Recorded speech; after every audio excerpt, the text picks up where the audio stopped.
Hi friends, আবার চলে এলাম কাশ্মীরের আর একটা ব্লগ নিয়ে। তো কাশ্মীরে যেরকম মাতা বৈষ্ণোদেবী দর্শনের জন্য আমরা প্রচণ্ড এক্সাইটেড ছিলাম, ঠিক তেমন এক্সাইটেড ছিলাম এই জায়গাটাকে নিয়ে। এটা আমাদের সেকেন্ড এক্সাইটমেন্টের জায়গা। এটা হলো গুলমার্গ। এখানে প্রচণ্ড প্রচণ্ড বরফ। দেখো, তোমরা দেখতে পাচ্ছ গাড়িটা যে যাচ্ছে রাস্তার পাশ দিয়ে, রাস্তাতেও অনেক জায়গায় বরফ। আর এই যে ওখানে গিয়ে তারপরে আমরা আরেকটা ছোটো গাড়িতে উঠেছিলাম, মানে বড় গাড়ি থেকে নেমে, যেটা আমাদের ট্যুরিস্ট দিয়েছিল সেই বড় গাড়ি থেকে নেমে একটা ছোটো গাড়িতে উঠেছিলাম। তারপর তাতে করে আমরা পৌঁছে গিয়েছিলাম রোপচারার এখানে।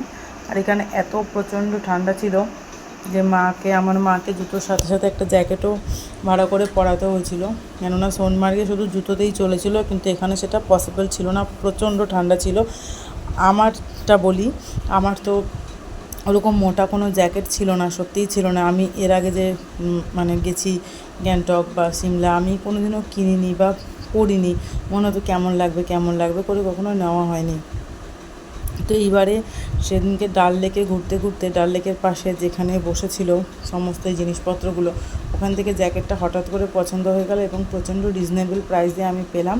তো তার জন্য আমি নিয়ে নিলাম।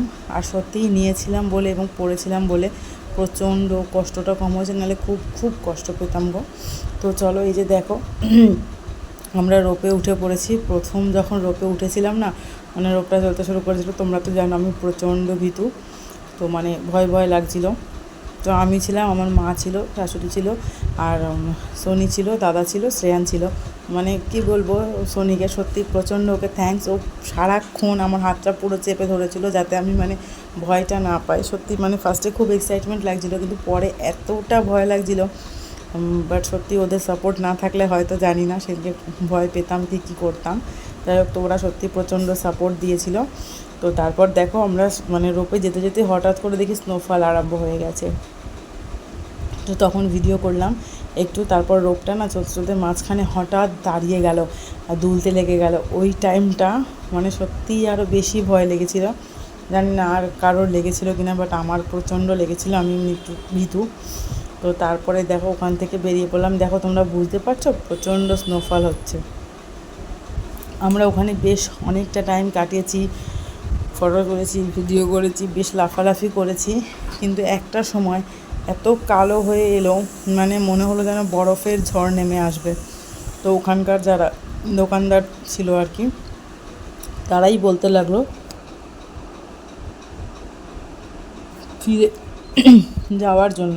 তো রোপে ওঠার আগে আমরা অনেক লাইন দিয়েছিলাম, মানে যাওয়ার সময় এবং ফেরার সময়ও বেশ অনেকটাই লাইন দিতে হয়েছিল। এবং ফেরার রাস্তাটা এত খারাপ ছিল, বরফ জল ছিল, তো ওখানেই মানে অনেকেই পড়ে যাচ্ছিল। আমার ছেলে, ওর বাবা দুজনেই পড়ে গেছে। তো এইভাবে প্রচণ্ড সমস্যা হচ্ছিলো। আমরা এখানে এই যে দেখো ফটো তুলছিলাম, ভিডিও করছিলাম, আর মাদেরকে একটা দোকানের টুলে বসিয়ে দিয়ে আমরা ওই পাশে গিয়ে ভিডিও করছিলাম। এত বরফ, এত ঠান্ডা, মুখটা না একটা সময় সাদা হয়ে যাচ্ছিলো, মানে এমন অবস্থা হয়ে যাচ্ছিলো, আর প্রচণ্ড ঠান্ডা লেগে যাচ্ছিলো। আমি সেই দিনকে মানে এত ভুল হয়েছিল আমার, আমি জ্যাকেটের টুপিটাই জাস্ট ছিল সাথে, একটা এক্সট্রা কোনো টুপি নিয়ে যায়নি। তো সেই কারণে কানে এত ঠান্ডা লাগছিল, ওটা একটু সমস্যা হচ্ছিল, মানে ভুলে গেছিলাম সেই দিনকে আর কি নিতে, তো তার কারণে হয়নি। তো তোমরা দেখতে পাচ্ছ এগুলো হচ্ছে ওখানকার আশেপাশের দোকান। এই দোকানগুলো মানে আমরা অনেকটা দূর থেকে তুলেছি, কারণ দোকানের সামনে আমরা যাইনি। চা কফি টফি খেয়েছি, কিন্তু এগুলো হচ্ছে ম্যাগি বিক্রি হচ্ছিলো, আমরা সেখানে যাইনি। সেখানে খালি মাকে আর শাশুড়িকে পাঠানো হয়েছিল, ওরা দুজনকে ম্যাগি খাওয়ানো হয়েছিল। আর আমরা ভিডিও করতে মানে বরফে নাচানাচি করতে এত ব্যস্ত ছিলাম, কিছুই খাওয়া হয়নি। তো তারপরে ওরকম পরিস্থিতি দেখে আমরা ফিরে এলাম। ফিরে যে ছোটো গাড়িতে আমরা উঠেছিলাম তার কন্ট্যাক্ট নাম্বার নেওয়া ছিল, তাকে ফোন করতে সেই নিচে নামিয়ে নিয়ে এলো। তারপরে ওখানেই একটা হোটেলে আমরা খাবার টাবার খেলাম, মানে সমস্ত কিছুই ঠিকঠাক ছিল। কিন্তু এটা মানে এতটা এক্সাইটমেন্ট কি বলবো তোমাদেরকে। স্নোফল হচ্ছিল এত আমার মা শাশুড়ি এরা লাইফে ফার্স্ট টাইম, আমার মা তো ফার্স্ট টাইমে এরকম একটা ট্যুরে গেল। আমার শাশুড়ি এর আগে বহুবার ট্যুরে গেছে, কিন্তু কখনো উনি বরফে যায়নি বা এরকম স্নোফল দেখেনি। তো ওদেরও আর কি ট্যুরটা বেশ সার্থক হলো। আমরা এর আগে যতবারই গেছি স্নোফল দেখেছি, বলবো না দেখিনি। সিমলাতেও দেখেছি, গ্যাংটকেও দেখেছি, কিন্তু এখানেই এক্সাইটমেন্ট ছিল। তার এক এবং একমাত্র কারণ হলো রোপ চড়া নিয়ে। হ্যাঁ, তো মানে রোপ চড়া নিয়ে এত এক্সাইটমেন্ট ছিল আমার, আমি এত পাগল ভাবা সেই রোপ চড়তে গিয়ে ভয় পেয়ে যাচ্ছিলাম, কী বলবো আমি, আর কিছু আমারও বলার নেই নিজেকে, মানে আমি কে জানে, সব কিছুতে এক্সাইটমেন্ট অতিরিক্ত হয়ে যায়। তারপরে এক সময় মানে নিজেই এবার ভাবি কি মানে ঠিক হবে কি হবে না, মানে কীরকম একটা হয়ে যায়। যাই হোক, হয়তো এই অতিরিক্ত এক্সাইটমেন্টের অতিরিক্ত টেনশনের কারণেই আমি সমস্ত কিছু এরকম মানে ভয় পেয়ে যাই বা কিছু হয়, জানি না ঠিক কেন হয়। তোমরা যদি কেউ জানো তাহলে আমাকে বলো যে কেন, মানে আমি এত এক্সাইটেড হয়ে যাই একটা জিনিস নিয়ে, পরে আবার সেই জিনিসটা নিয়ে ভয় পেয়ে যাই, কেন হয়। তো দেখো মানে প্রচুর এখানেও রিলস বানানোর লোক ছিল, কিন্তু এখানের অ্যামাউন্টটা অনেক হাই ছিল। এখানে সোনমার্গের মতন অত মানে সামান্য ইয়েতে করে দিচ্ছিল না, ওনারা অনেক ফাই চার্জ করছিল। এখানে স্কেটিং ছিল, আরও অনেক রাইডস ছিল। তো আমরা কোনো কিছুই করিনি, বাচ্চারাও বরফ নিয়ে খেলতে ব্যস্ত ছিল, আমরা নিজেরাও বরফ নিয়ে খেলতে, ভিডিও করতে, সেই করতে এত ব্যস্ত হয়ে পড়েছিলাম।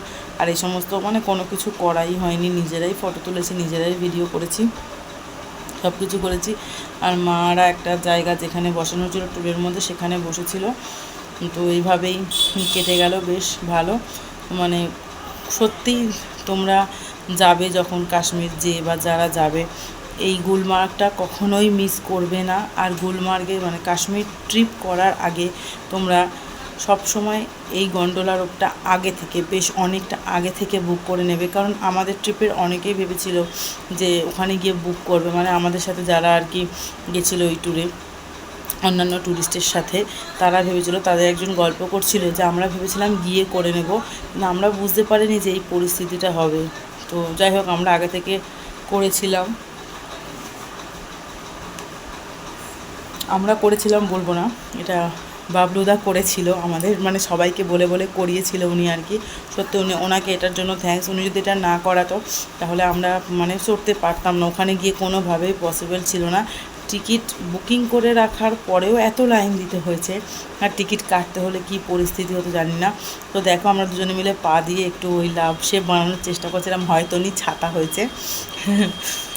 তো যাই হোক, মানে ওই এক্সাইটমেন্টে করেছিলাম, সেই সময় মনে হচ্ছিল ভালো হবে, বাট দ্যাটস নট গুড, ভালো একদমই হয়নি। তো চলো, ওটাই বলবো তোমাদেরকে, যারা তোমরা যাবে ভাববে তারা কিন্তু অবশ্যই রোপটা আগে থেকে বুকিং করে নেবে। এই যে দেখো, আমাদের আরেকজন যেখানেই যায় বরফ দিয়ে খালি পাহাড় বানায়, মন্দির বানায়, আর তার কোনো কাজ নেই, এই করতে কি জামা প্যান্ট সব ভিজিয়ে ফেলে। তো মানে ওটা বানিয়ে আবার যে ভিডিও তোলো, ফটো তোলো, এই করো, ওটা যেন ওখানে থেকেই যাবে, আর কোনো দিনও ভাঙবে না। ওটাই ভেবেছিল যে ওটা ওখানে ওরকম থেকে যাবে, কিন্তু ওসব কি আর থাকে বলো, সময়ের সাথে সাথে সবই হয়। এটা ধরো বাচ্চা বোঝে না, ওই জন্য ও যেখানে যায় বরফ দেখলে এই জিনিসটা করে। তো আমরা বিভিন্ন রকম পোজ দিয়ে ফটো তুলছিলাম, তোলার চেষ্টা করছিলাম। এই দেখো, আমার বরকে বলেছি পিঠে একটু হেলান দিয়ে দাঁড়াতে, সে তো মানে শুয়েই পড়েছে, খেতে পেলে শুতে চায় যেটাকে বলে। দেখো না, পেছনে বলেছি পেছনে পিঠে হেলান দিয়ে বসো, সেখানেও সে শুয়ে পড়েছে।